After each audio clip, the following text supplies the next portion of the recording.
Hey class, welcome to Module 3. Can you believe it's already our third week of the class? We're just moving ahead quite well. Again, as I mentioned in the announcement, I'm very impressed by the level of skill and work each of you are doing. So I'd like to commend each of you on your hard work, and let's just keep moving forward as a class progresses on. So great job in Module 2. And so what we're going to do now is we'll just bring up Module 3 here real quick. For some reason I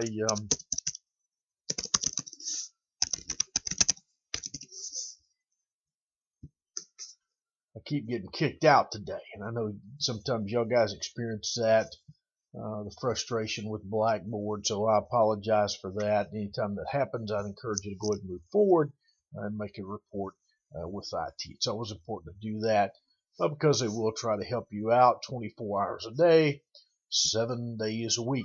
We have an excellent IT department. So last week in Module 2, very good discussion on their own ethics and some of the different ethical situations. I think we had some extended discussions, and what we looked at is really in Module 2 is a foundation of law and how that applies to ethics. What we saw is the historical precedents that exist for the law in the Western Hemisphere. Some good examples of the rules of law, or the rule of law, I should say, and common law. We took a look at common law and just really reflected and explored how that kind of went back all the way to the Roman days and even before then, and then of course from Great Britain, the United Kingdom, and how the United States pretty much bases its laws on that common law that we found in the UK. Some of that we brought with us as we migrated to the New World, if you will. And we saw how some of those laws are all connected. The law, there's this definite connection between religion, morality, and ethics with those foundations of law. So good, great discussions. I'm just sitting there looking. We had 125 posts last week. 125 posts. That's a lot. That's with the initial post, and each of you replied, and it was just amazing some of the good work that you did there. So again, I'd like to commend each of you. So what are we talking about in Module 3? Module 3 is a really good module. I hope it is. I hope you like it. It should make for some really good discussion. In our discussion board for Module 3, what we're doing is taking a look at the Bayless CPR case. We'll take a look at that, and I think that should be a real good discussion this week. I think you're going to like it. But before I get to that discussion board, let's talk about what Module 3 will entail. So give me just a moment here to get everything up. I was going to have my grandson join us today, and he's busy doing something else. He turned 6 today. That's 6 months old, by the way. So maybe I can get him in a video next time. I think you'd enjoy maybe watching him as he pays attention to the camera. He's kind of funny there. So just a little something to break the monotony of the class. So in Module 3, we will examine the definition of crime, try to gain a basic understanding of how local, state, and federal governments are involved with defining crime, and provide a short overview of the U.S. legal system. We got a basis for that, the foundations of that last week in Module 2, so we'll just have a short overview of how those foundations of the law has built the U.S. legal system into what we have today. We will examine the differences between unethical and criminal behavior. Remember, there's a difference between ethics and a crime.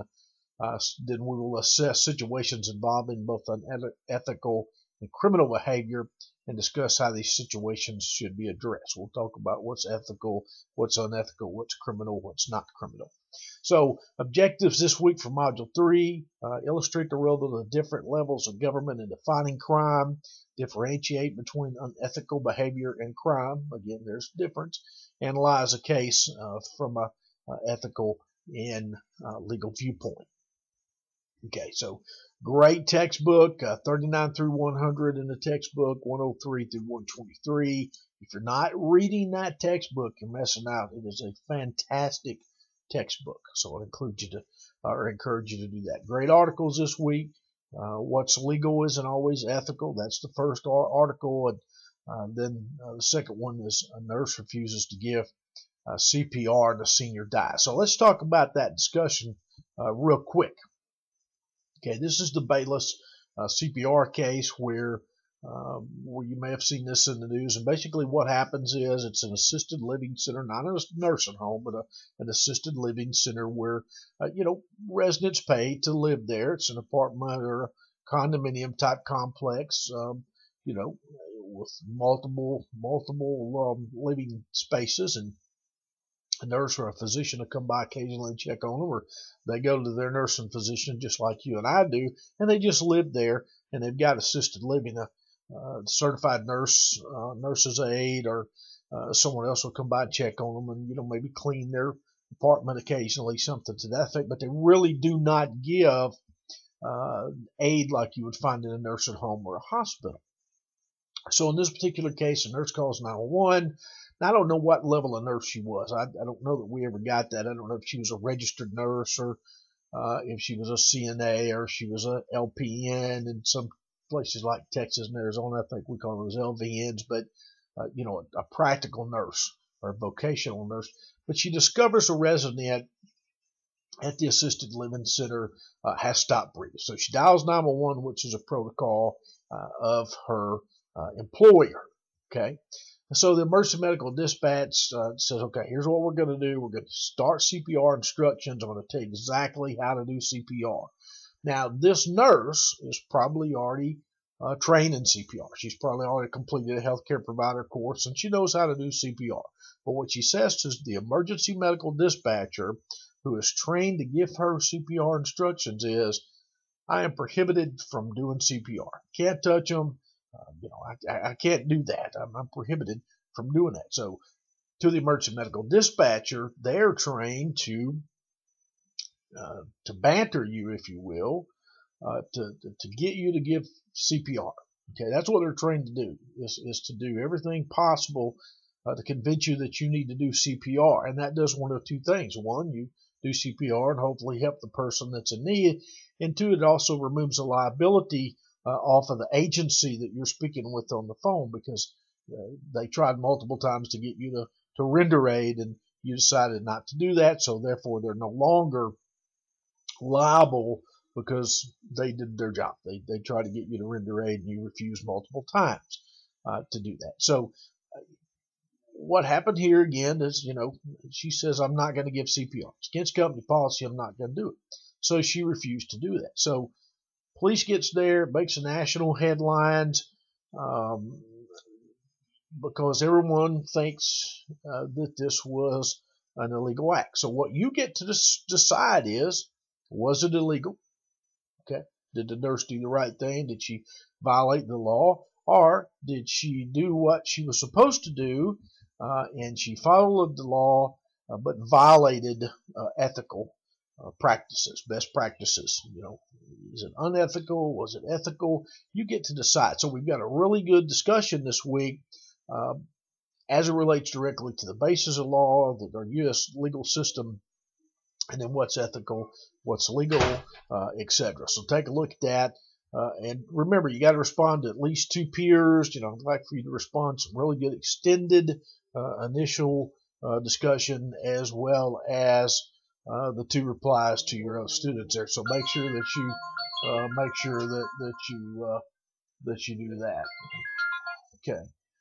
So keep going there. Phone always rings. I don't know about you, my phone's constantly ringing, and because I'm involved with so many things. And speaking of that, I want you to call me. My phone's always available to you. My email's always available. Anytime you need to reach out to me, if I can't get to you immediately, I promise you I will get back to you eventually. So send me a message, send me a text message, whatever I can do to help you that. Now, in addition to our discussion this week and our module, we've got some very good opportunities Wednesday night. We have an opportunity to actually attend a Department of Criminal Justice and Social Sciences has put together a really good presentation Wednesday night at 7 p.m. Eastern. You're going to meet um, a lieutenant from the Broward County Sheriff's Office and the Broward County Sheriff's Office in Florida, and he is going to give a discussion about what you decided to do and if you decided to apply to a law enforcement agency, and he's going to do everything possible to tell you what you need to do to become a police officer and work in justice studies. So I encourage you to do that. I sent an announcement out. I also sent out a really good announcement on some links to help you with APA. I encourage you to take a look at that. Remember, at the end of your citations, when you cite at the end, it's not works cited, it's references with APA. So make sure that you don't use works cited.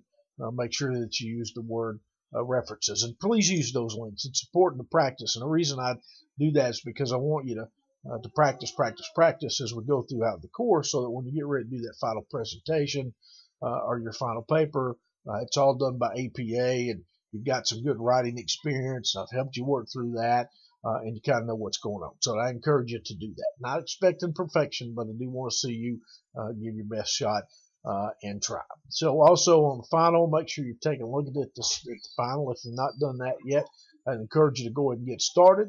It's important that you don't wait to the last minute to get that final project started, because that does count heavily towards your grade. So please make sure that you've taken time to do that. So again, hopefully you'll enjoy Module 3. Again, it should be a very good discussion, and I think we've presented some really good stuff in here, some really good information for you to use on ethicals, the legal system, and exactly everything that's going on there with the foundations that we learned in modules 2, and it should be pretty good. Thank you for taking time to